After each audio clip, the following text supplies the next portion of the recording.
Pertama saya mau jelasin avometer ini dulu ya. Avometer ini sensitif ya. Avo ini sensitif sekali. Biar tidak salah untuk ngecek DCO-nya nanti. Loh kok besar itu? Kok sampai segitu? Oke, saya pakai tangan dulu ya. Ini kan 0 ya. Saya pegang seperti ini. Ini DC kan ya. Itu terbaca 75,66 volt. Jadi misalnya segitu DCO-nya itu aman ya. Karena avometer model seperti ini yang auto ya, yang auto skalanya milivolt ya, skalanya milivolt itu sensitif. Jadi avometer yang bagus menurut saya itu yang sensitif. Untuk mengecek permasalahan itu lebih cepat, lebih terlihat permasalahannya di mana. Jadi misalnya skalanya nanti sampai segitu, saya pegang dulu ya. Seperti itu misalnya. Nah, sampai 30, 50 itu ya. 50 itu ya. 60, 50 itu berarti DCO-nya itu sebenarnya 0. Jadi seperti itu. Saya skip dulu ya, saya sambung dulu ya. Sudah saya sambung ya. Yang hitam ini ke CT ya, yang ke CT. Kita cek DCO dulu. Nah, DCO-nya ya seperti itu ya. Berarti ini 0 ya. Seperti yang saya jelaskan tadi. Kemudian saya cek bias plusnya. Saya cek bias minnya 500. Loh, kok ada perbedaan seperti ini? Sebenarnya seperti ini banyak terjadi di power manapun ya. Kalau sudah power dihidupin, itu bias antara min dan plus tidak imbang lagi. Kebanyakan power seperti itu. Setelah dicoba dinyalakan, jadi bias tidak normal lagi. Kenapa sebabnya? Ya memang kejadiannya seperti itu semuanya. Yang saya alami seperti itu. Tapi kadang kalau PLN normal, di settingan PLN 220 misalnya, di setting normal di 220, PLN-nya 220, maka bisa-bisa ini imbang. Nggak masalah sebenarnya ya. Asal DCO-nya 0 seperti tadi. Saya buktikan ya. Setelah di input musik ini bias akan stabil lagi.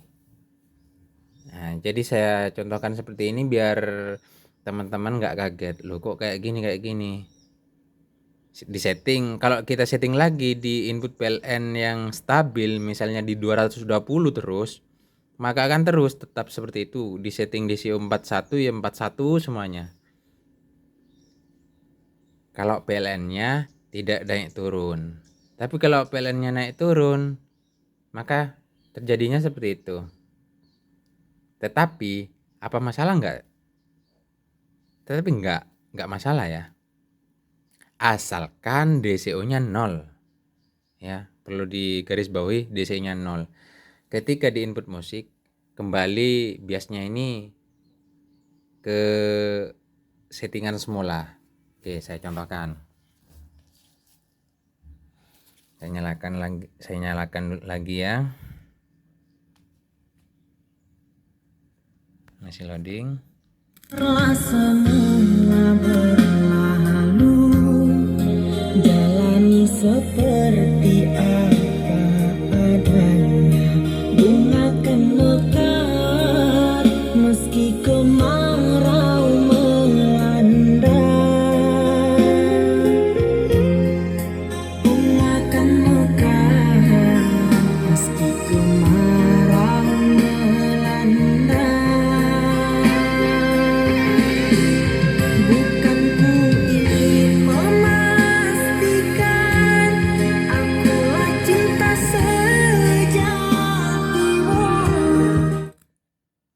ke semula kan. Jadi permasalahan seperti itu nggak masalah ya. Karena kenapa? Disebabkan PLN tidak normal. Sebabnya PLN tidak normal. PLN-nya naik turun. Maka yang terjadi seperti itu. Teman-teman mungkin kerepotan disetting lagi supaya sama biasnya. Intinya DCO-nya 0 sudah beres. Nanti bias itu imbang sendiri. Jadi seperti itu ya.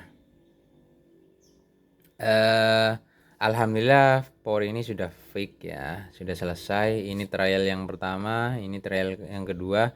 Trial yang pertama ini hidup, jernih juga. Cuma permasalahannya yang trial yang ini biasanya itu ketika volume dikencengin biasanya naik sampai 800. Oh, menurut saya itu bermasalah, kurang bagus. Jadi ketika naik voltage, kalau kejadiannya seperti itu, maka power itu akan cepat panas. Akhirnya saya cari permasalahannya, saya bikin skemanya lagi supaya tujuan TEF ini maksimal ya. Tujuannya TEF itu supaya dorong final ini maksimal dan lebih adem, tapi tidak drop, maksimal. Artinya dari tidak TEF dengan TEF itu ada perbedaan mesti ya. Perbedaannya kenapa? Itu lebih terasa dorongannya, lebih kuat dorongannya daripada sebelum di TEF.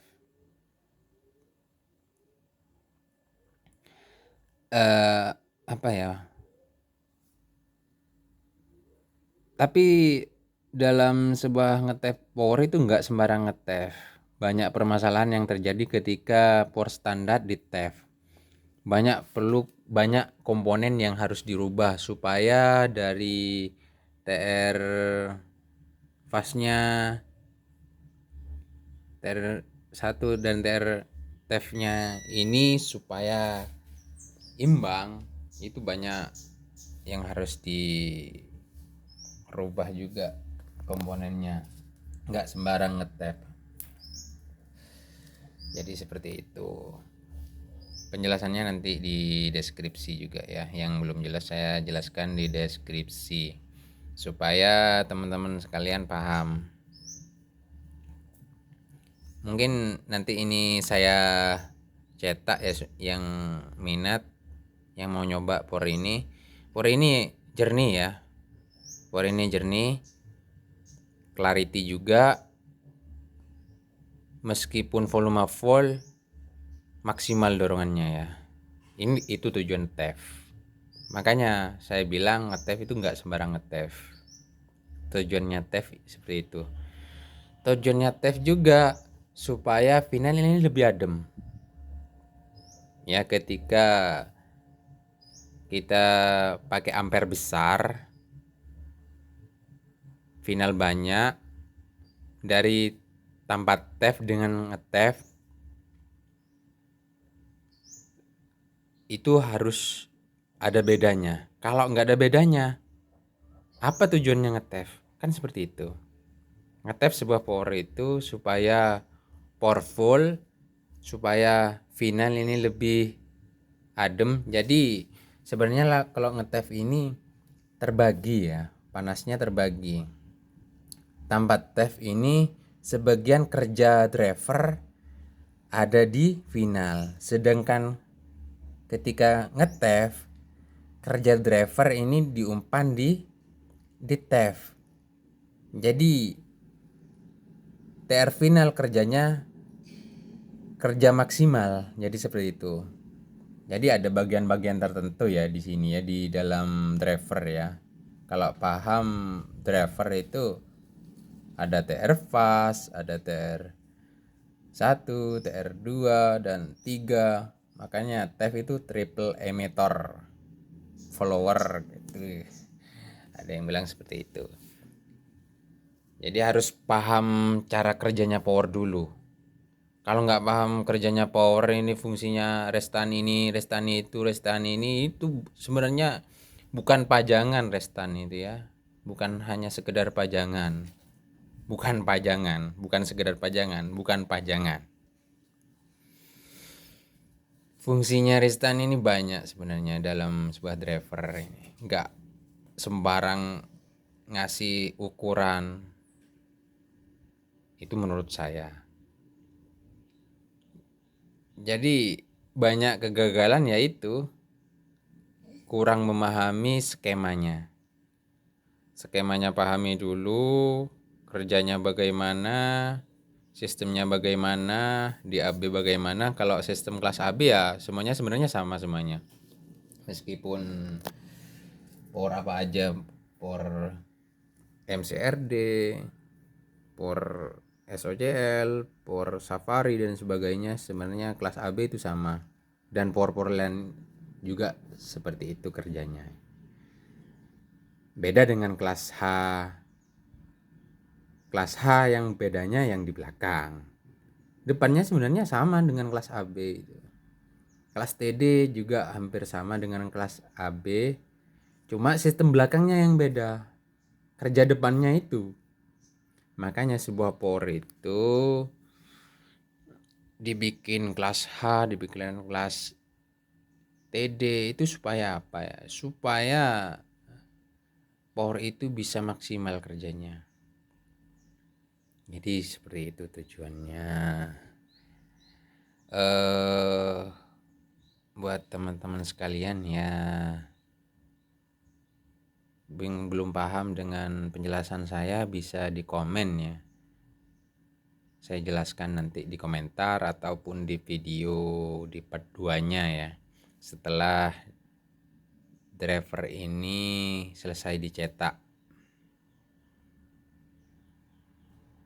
Intinya setelah di TEF ini perbedaannya banyak.